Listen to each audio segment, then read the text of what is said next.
Un, dos, y un, dos, tres, y...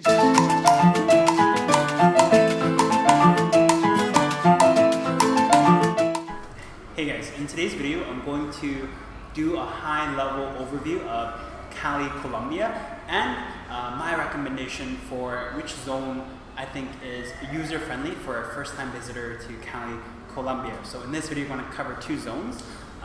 So welcome to Cali, bienvenidos. Cali being famous for salsa dancing, beautiful women, and being part of the Golden Triangle in Colombia, which consists of the three major cities, Medellin, Bogota, and Cali. As with all Latin American countries, you must travel with care. For example, travel in groups if possible, stay in well-lit and less risky crime type of zones. You can check out my iPhone 13 Pro stolen video for additional more safety trips when traveling in Latin America or in general. So if we pull up Cali, Colombia on Google Maps, it's going to look like this. As mentioned before, it's part of the Golden Triangle, where the three major cities are Medellin, Bogota, and Cali, which forms this triangle within Colombia. In the middle is a city called Pereira.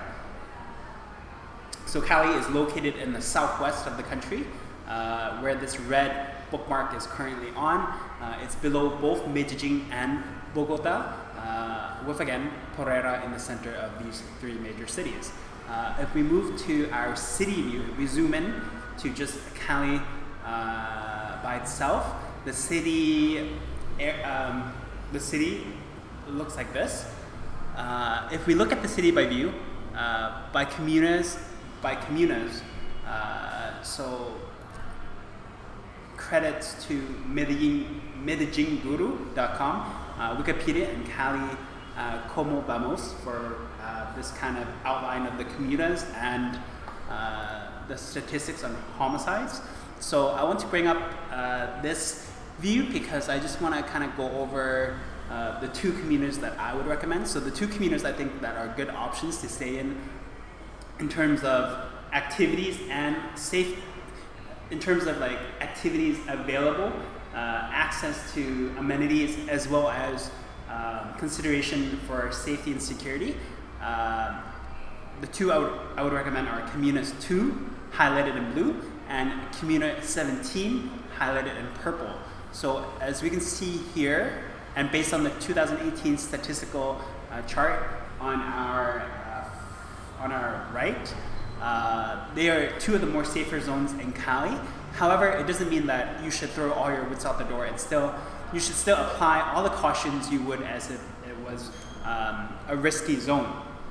So as you can see here, Communa 2 and Communa 17 are lower at the bottom on this chart, with the most dangerous zone being at the top and the most safer, less homicide occurrence zone being at the bottom. So we can see that Communa 2 and 17 are further at the bottom with high population amounts.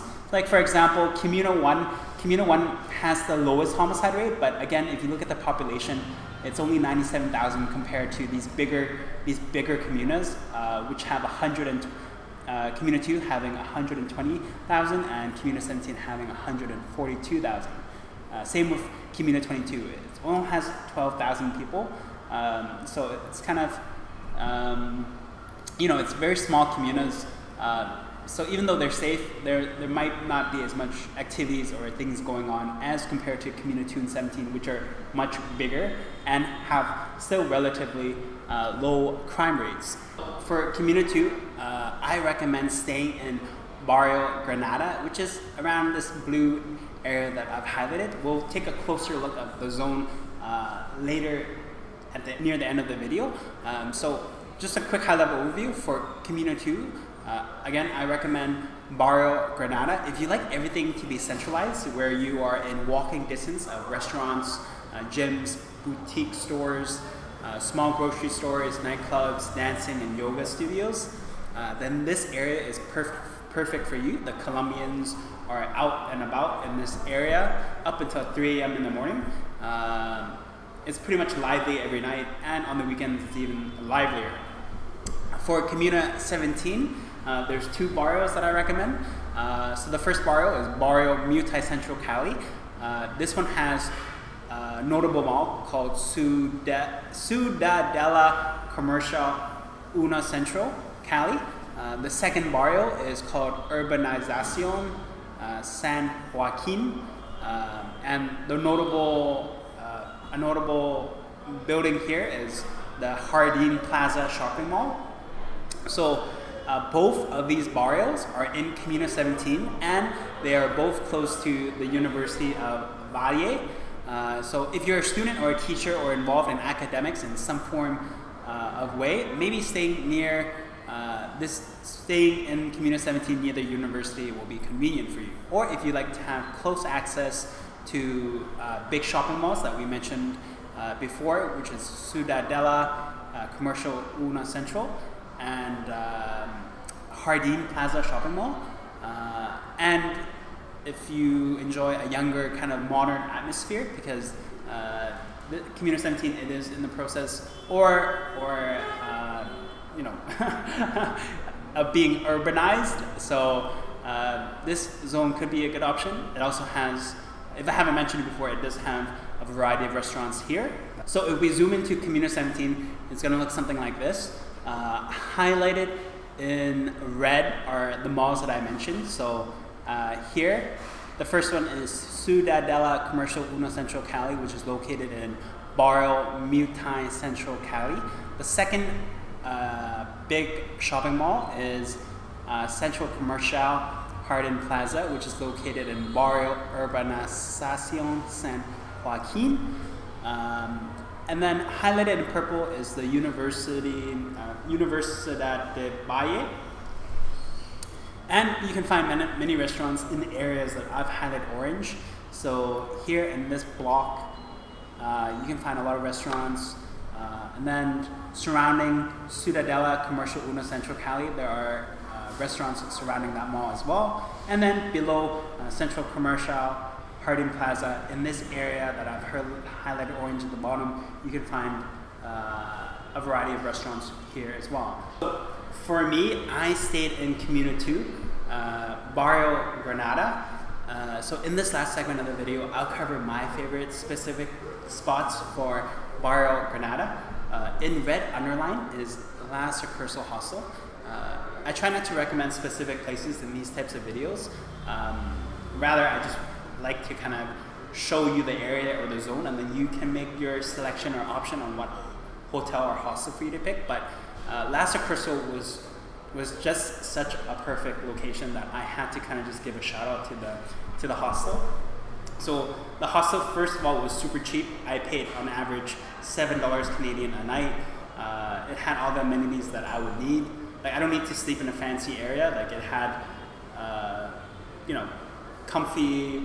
comfortable beds, hot showers, and because it had 3 floors, you had the second and the third floor had, so in total about, I would say 6 showers. So there was enough showers that like you never had to wait in line for a shower. Same with toilets. There was enough toilets on all 3 floors that you never had to kind of wait for a toilet. So it had sufficient hygiene amenities. It's also very spacious as well. You can do work, if you need to do work, you can do work on the first floor or the third floor. On the third floor, there's a dancing area, or just like an empty floor that you can either do yoga, workout. There's also a bar there, so you can buy waters and hatsu teas. And on the first floor, they serve breakfast in the morning if you wanted to buy and it's cheap too. It's like $2-3 Canadian. So the hostel itself had many areas to kind of just hang out and lounge and chill, or areas just to do work in general. It's also very friendly to bring friends or guests over. It's a very spacious hostel, and the people working there were very friendly, so I highly recommend it. And again, first is the price point, but second is just the location.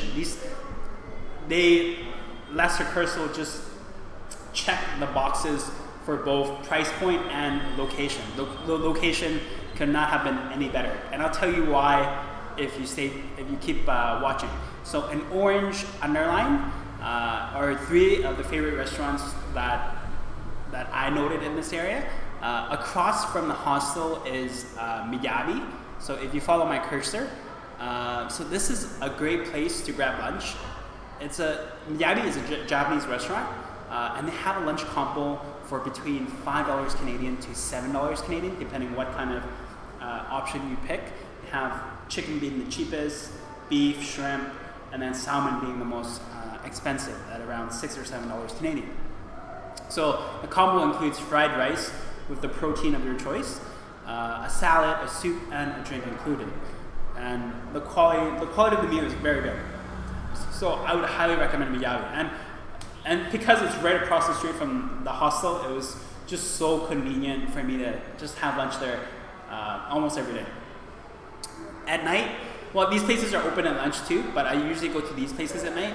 At night, there's 2 Italian restaurants that is also 1 minute walking distance from the hostel that you can give a try. That is pretty pop. Okay, so first is Karen's Lounge.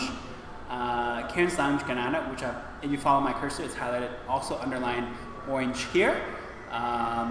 So this restaurant is very spacious. It has 4 floors, very nice atmosphere and ambience.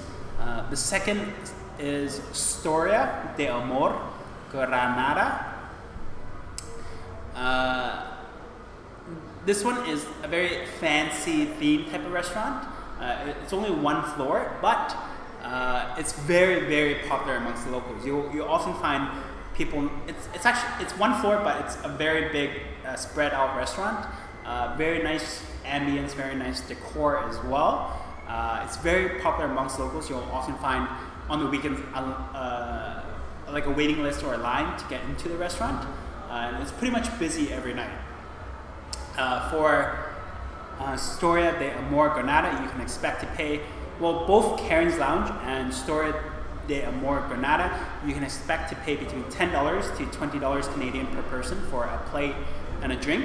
If you're ordering appetizers, then your bill can go up to $25 or $30 Canadian. But in terms of like the decor, the type of restaurant you're attending, I would say between $10 to $20 Canadian is really cheap, considering the quality of the type of fancy.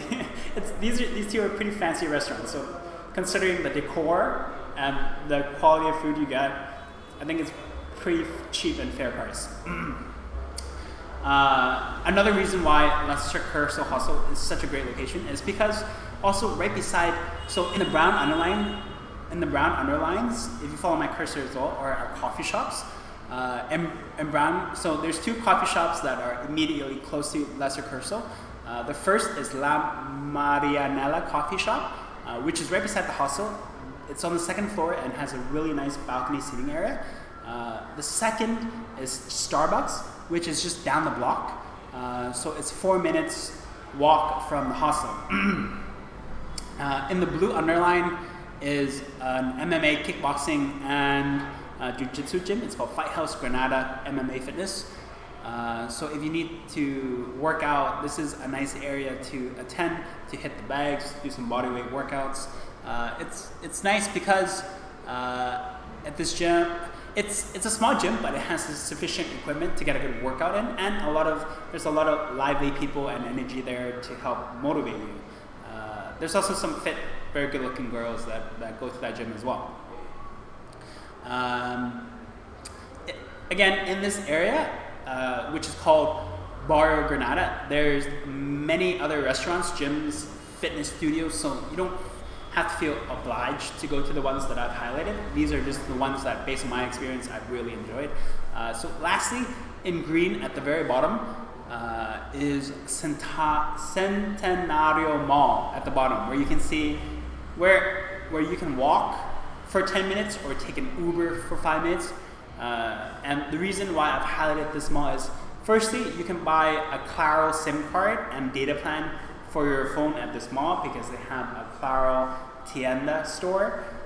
Second is here there's a variety of bank ATMs in this mall, so you can choose whichever you want to withdraw your cash. the options for banks and ATMs here include BBVA, Banco Colombia, Davivienda, and a couple of others as well. So Centenario Mall is where you can get your data plan and your cash. So I think that pretty much covers the points I wanted to share for Cali, Colombia. That brings us to the end of the video. If you found this video helpful, consider giving it a like. If you have any recommendations for Cali, I would love to hear them in the comments below. If you know anyone visiting Cali, consider sharing the video. If you want to stay tuned for future travel videos you might find useful, then consider subscribing. Thanks again for watching, guys, and I'll catch you guys in the next video.